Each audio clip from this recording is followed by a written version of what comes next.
নমস্কাৰ ছাত্ৰ ছাত্ৰীসকল সকলোকে অনলাইন অসমৰ এটি নতুন ভিডিঅ'লৈ মই ৰিমাংকই তোমালোকক স্বাগতম জনাইছোঁ। আশা কৰোঁ সকলো ভালদৰে পঢ়ি আছা।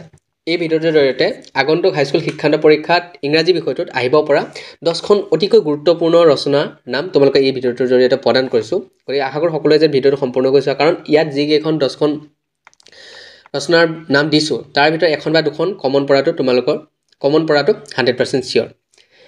যি 10খন ৰচনা দিছোঁ তাৰে প্ৰথমখন ৰচনা হৈছে the festival you like the most. এইখন অতিকৈ গুৰুত্বপূৰ্ণ ৰচনা। তোমালোকে বেলেগ পঢ়া বা নপঢ়া এইখন তোমালোকে পঢ়ি যাবাই, কিয়নো এইখন অহাৰ চান্স তোমাৰ 99% আছে। কিয়নো এইখন তোমালোকে যোৱা 2014 চনৰ 16 চনৰ আৰু 2019 চনৰ যি মেট্ৰিক পৰীক্ষা হৈছিলে তাত আহিছিলে। লগতে এইবাৰ যি প্ৰি ফাইনেল অনুষ্ঠিত হৈ গ'ল তাৰে যোৰহাট, কামৰূপ ৰুৰেল, ধেমাজি, নগাঁৱকে ধৰি 10খনতকৈ বেছি ডিষ্ট্ৰিক্টত এইখন যি ৰচনা আছে সেইখন কমন পৰিছে। গতিকে এইখন অহাৰ চান্স তোমালোকৰ বহুত বেছি, গতিকে তোমালোকে এইখন পঢ়িবাই।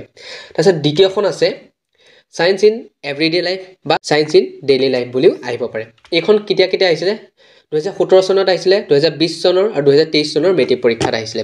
মই এইখন ৰেকমেণ্ড নকৰোঁ, কাৰণ 2023 চনত আহিছিলে কাৰণে এইবাৰ নাহিব পাৰে। তথাপি পঢ়ি যোৱাটো ভাল, কাৰণ এইখন মাজুলী, তিনিচুকীয়া আৰু ধুবুৰী ডিষ্ট্ৰিক্টৰ যি প্ৰি ফাইনেলৰ টেষ্ট পেপাৰ আছিলে তাত কি কৰিছে?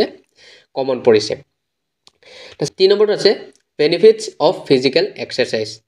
এইখন তোমালোকৰ 2013 চনৰ আৰু 2018 চনৰ মেট্ৰিক পৰীক্ষাত আহিছিলে। লগতে এইবাৰৰ প্ৰি ফাইনেলৰ দৰং, শিৱসাগৰ, চৰাইদেউ আৰু এইখন কি মই নাজানো বাৰু, মই এখন কুৱেশ্যন পেপাৰ পাইছিলোঁ এইবাৰৰে হয়, সেইখনত এইটো কমন পৰিছে। গতিকে তোমালোকে এইখন চাই যাবা। তাৰপিছত 4 নম্বৰটো আছে ডিউটিজ অফ এ ষ্টুডেণ্ট। এইখনো ইম্পৰ্টেণ্ট হয়। এইখন ক'ত আহিছে? তোমালোকৰ যোৰহাট, শোণিতপুৰ, ধেমাজি আৰু কামৰূপ মেট্ৰ'ৰ প্ৰি ফাইনেলৰ টেষ্ট পেপাৰত কমন পৰিছে। তাৰপিছত 5 নম্বৰ ইম্পৰ্টেণ্টখন হৈছে চন্দ্ৰায়ন 3। এইখন মোৰ দ্বিতীয় ৰেকমেণ্ডেশ্যন। মই এইখন ৰেকমেণ্ড কৰোঁ, কাৰণ এইবাৰ যিহেতু চন্দ্ৰায়ন 3 লঞ্চ হৈছিলে, গতিকে এইখন অহাৰ চান্সো তোমালোকৰ 80% আছে। এইখন ক'ত কমন পৰিছে? দৰং আৰু কামৰূপ ৰুৰেলৰ এইবাৰ প্ৰি ফাইনেলৰ টেষ্ট পেপাৰত কমন পৰিছে। তাৰপিছত 6 নম্বৰটো হৈছে a visit to historical place. এইখনো ক'ত আহিছিলে? নলবাৰী, মাজুলী, বিশ্বনাথ ডিষ্ট্ৰিক্টত এইখন কি হৈছে? কমন পৰিছে। গতিকে এইখন অহাৰো সম্ভাৱনা আছে। তাৰপিছত 7 নম্বৰখন আছে ডিচিপ্লিন। এইখন কেতিয়া আহিছিলে? 2014 চনৰ মেট্ৰিক পৰীক্ষাত আহিছিলে। তাৰপিছত এইবাৰৰ তোমালোকৰ নগাঁও আৰু হাইলাকান্দিৰ প্ৰি ফাইনেলৰ টেষ্ট পেপাৰত এইখন কমন পৰিছে। তাৰপিছত 8 নম্বৰখন হৈছে অবিডিয়েঞ্চ টু পেৰেণ্টছ। এইখনো তোমালোকৰ কেতিয়া আহিছিলে? 2021 চনৰ মেট্ৰিক পৰীক্ষাত আহিছিলে। গতিকে এইখন অহাৰো চান্স আছে। লগতে এইবাৰ যোনটো প্ৰি ফাইনেল অনুষ্ঠিত হৈ গ'ল তাৰে কামৰূপ ৰুৰেলত এইখন কি হৈছে? আহিছিলে। তাৰপিছত 9 নম্বৰখন আছে ইয়ৰ ফেভৰেট বুক বা নভেল। এইখন কেতিয়া আহিছিলে? তোমালোকৰ এইবাৰ যোন প্ৰি ফাইনেল হৈছিল তাৰে বিশ্বনাথ, তিনিচুকীয়া আৰু লখিমপুৰ ডিষ্ট্ৰিক্টত কি হৈছে? এইখন কমন পৰিছে। গতিকে এইখনো অহাৰ সম্ভাৱনা আছে। তাৰপিছত 10 নম্বৰখন হৈছে গেম এণ্ড স্পৰ্টছ। এইখন কেতিয়া আহিছিলে?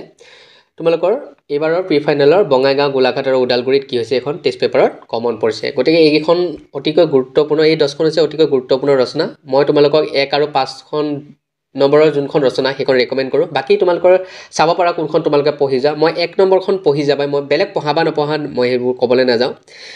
মাত্ৰ 1 নম্বৰখন পঢ়ি যাবা, কাৰণ সেইখন অহাৰ চান্স বহুতো আছে। 99% সেইখন চান্স আছে সেইখন অহাৰ। গতিকে সেইখন পঢ়িয়ে যাবা। গতিকে আজিলৈ ইমানেই। তোমালোকক আগন্তুক হাইস্কুল শিক্ষান্ত পৰীক্ষাৰ বাবে বেষ্ট অফ লাক। আগৰ তোমালোকে এটা ভাল ৰিজাল্ট কৰিবা। যদি ভিডিঅ'টো ভাল পালা লাইক কৰিবা, শ্বেয়াৰ কৰিবা। লগতে ছাবস্ক্ৰাইব কৰি ৰাখিবা, যাতে নতুন ভিডিঅ' আৰু ইম্পৰ্টেণ্ট বহুতো বস্তু তোমালোকক পাই থাকা। যদি তোমালোকৰ আৰু বেলেগ কিবা লাগে, বেলেগ বিষয়ৰ কুৱেশ্যন লাগে বা ইম্পৰ্টেণ্ট কিবা লাগে, তেনেহ'লে আমাক কমেণ্ট কৰিবা। আমি সেইখিনিও তোমালোকক প্ৰদান কৰিম। গতিকে আজিলৈ ইমানেই। ধন্যবাদ।